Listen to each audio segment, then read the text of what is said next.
Selamat pagi, siang, atau malam, kapanpun Anda menonton ini. Saya ingin memulai dengan pertanyaan sederhana. Kapan terakhir kali Anda mengetik kalimat utuh tanpa singkatan di media sosial atau platform chatting yang sering kita gunakan? Atau pertanyaan yang lebih jujurnya, apakah Anda masih ingat bagaimana menulis tidak apa-apa tanpa mengubahnya menjadi ini? Saya tidak sedang menggurui, sungguh. Karena saya sendiri seorang yang masih sering mengetik seperti ini ataupun yang seperti ini juga. Kita semua melakukannya. Dan disitulah letak paradoks menarik yang ingin saya bicarakan hari ini. Pernahkah Anda memperhatikan bagaimana kita berkomunikasi sekarang? Kita hidup di zaman yang luar biasa. Teknologi memungkinkan kita mengirim pesan ke ujung dunia dalam sepersekian detik. Namun dalam kecepatan itu, ada sesuatu yang kita korbankan. Kelengkapan bahasa kita sendiri. Bukan salah teknologi, bukan salah generasi tertentu. Ini soal bagaimana kita semua secara kolektif sedang mengubah wajah bahasa Indonesia tanpa sempat bertanya, kemana kita sebenarnya menuju? Mari kita mulai dengan fenomena yang paling kasat mata, yaitu singkatan digital, seperti get well soon, outfit of the day, dan for your information. Bahkan singkatan bahasa Inggris ini sudah menjadi bagian alami percakapan kita sehari-hari. Lalu ada evolusi lokal kita sendiri, seperti berikut. Beberapa singkatan yang memiliki makna ganda ini tergantung konteksnya. Maka dari itu, konteks menjadi segalanya dan kejelasan menjadi korban. Tapi tunggu dulu. Sebelum kita terjebak dalam nostalgia dan mengatakan dulu tidak seperti ini, izinkan saya mengajak Anda mundur sejenak. Bahasa memang selalu berubah. Nenek moyang kita pun menyingkat sudah menjadi dah dalam percakapan lisan. Generasi orang tua kita mengubah sama menjadi ama atau aja dari saja. Jadi singkatan bukanlah musuh. Yang menjadi pertanyaan adalah pada titik mana efisiensi berubah menjadi ambiguitas. Saya punya contoh konkret. Beberapa waktu lalu saya menerima pesan dari teman. Seperti ini. Saya butuh waktu 5 detik untuk mendekode pesan 10 itu. 10 kata itu. 5 detik yang sebenarnya tidak saya hemat karena pesan itu dikirim melalui aplikasi yang sama sekali tidak membatasi jumlah karakter. Lalu, efisiensi untuk siapa sebenarnya? Fenomena ini disebut linguistik ekonomi atau ekonomi bahasa.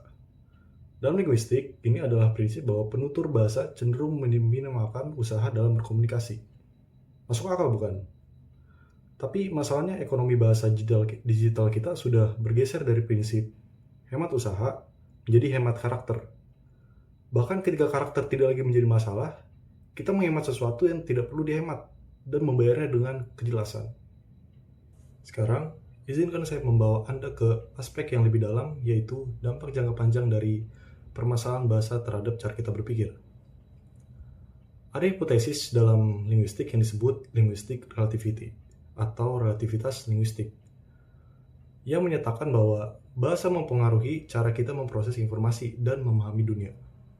Ketika kita terbiasa berkomunikasi dalam fragmen singkat tanpa struktur kalimat lengkap, kita secara tidak sadar melatih otak kita untuk berpikir dalam fragmen. Kita terbiasa dengan kesimpulan cepat tanpa elaborasi. Kita nyaman dengan ambiguitas karena konteks pasti dipahami.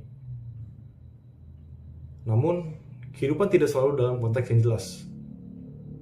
Pekerjaan profesional membutuhkan kejelasan bahasa. Pendidikan memerlukan kemampuan menguraikan gagasan kompleks dalam kalimat terstruktur. Bahkan, dalam hubungan personal, berapa banyak konflik yang sebenarnya berakar dari miskomunikasi karena kita terlalu bergantung pada asumsi pasti paham maksudnya. Jadi, apa yang bisa kita lakukan?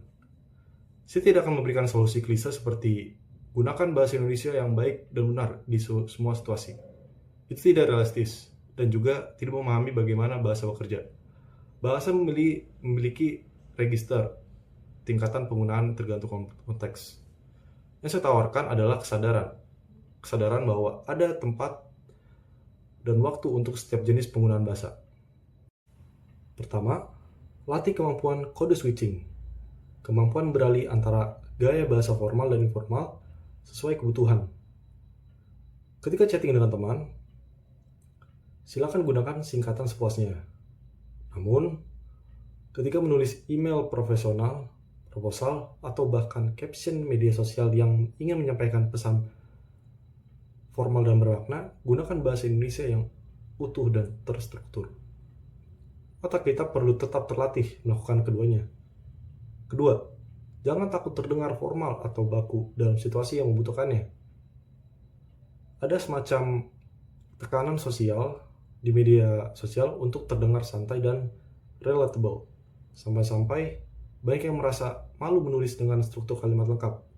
Padahal ada kekuatan dalam kejelasan dan ada keanggunan dalam kelengkapan. Kita tidak perlu memilih antara terdengar ramah atau terdengar terdidik. Bahasa Indonesia yang baik memungkinkan kita melakukan keduanya sekaligus. Ketiga, eksplorasi kembali kekayaan bahasa Indonesia. Baca sastra Indonesia klasik maupun kontemporer. Dengarkan podcast berbahasa Indonesia yang berkualitas, dan tonton film Indonesia yang menggunakan dialog natural tapi tetap indah. Kita tidak akan, banyak dari kita terus terang tidak cukup mengenal keindahan bahasa kita karena terlalu sibuk mengkonsumsi konten berbahasa asing atau bahasa abal-abal di media sosial. Keempat, jadilah model. Jika Anda merasa komunikasi digital sudah terlalu terfragmentasi, mulailah menulis dengan lebih lengkap. Jika Anda melihat teman menggunakan transliterasi buta, tawarkan alternatif yang lebih Indonesia tanpa menggurui. Bahasa berubah melalui penggunaan kolektif. Perubahan dimulai dari pilihan individual. Dan yang terakhir, yang paling penting, jangan biarkan efisiensi mengorbankan makna. Kita hidup di era yang serba cepat dan waktu yang terbatas. Namun,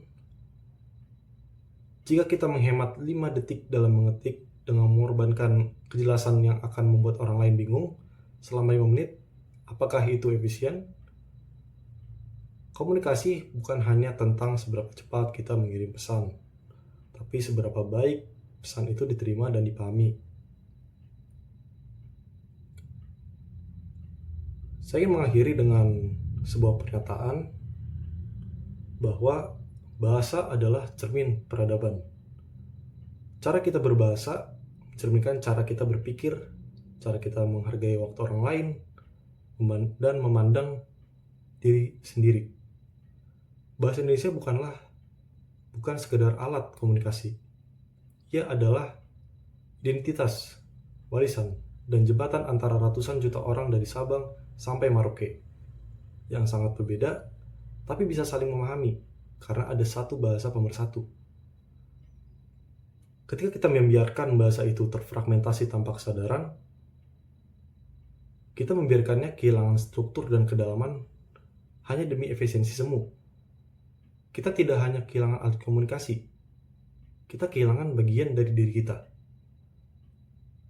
Selain itu, kita kehilangan kemampuan untuk mengekspresikan kompleksitas pemikiran dan kedalaman emosi dengan cara yang utuh dan bermartabat. Jadi pertanyaannya bukan apakah kita harus kembali ke bahasa Indonesia yang sangat baku, namun pertanyaan yang tepat adalah mau jadi apa bahasa Indonesia di tangan kita? Apakah ia akan terus berkembang dengan tetap mempertahankan keindahan dan kedalaman strukturnya? Atau ia akan tereduksi menjadi kumpulan singkatan dan transliterasi yang kehilangan jiwa? Jawabannya ada pada kita semua. Setiap kali kita mengetik pesan, memilih kata, dan memutuskan untuk menulis kalimat lengkap atau menggantinya dengan singkatan, kita sedang memberikan suara dalam voting kolektif tentang masa depan bahasa kita. Saya pribadi memilih untuk memberikan suara pada bahasa Indonesia yang tetap indah, jelas, dan bermakna. Bagaimana dengan Anda? Terima kasih telah meluangkan waktu untuk menonton, dan sampai jumpa.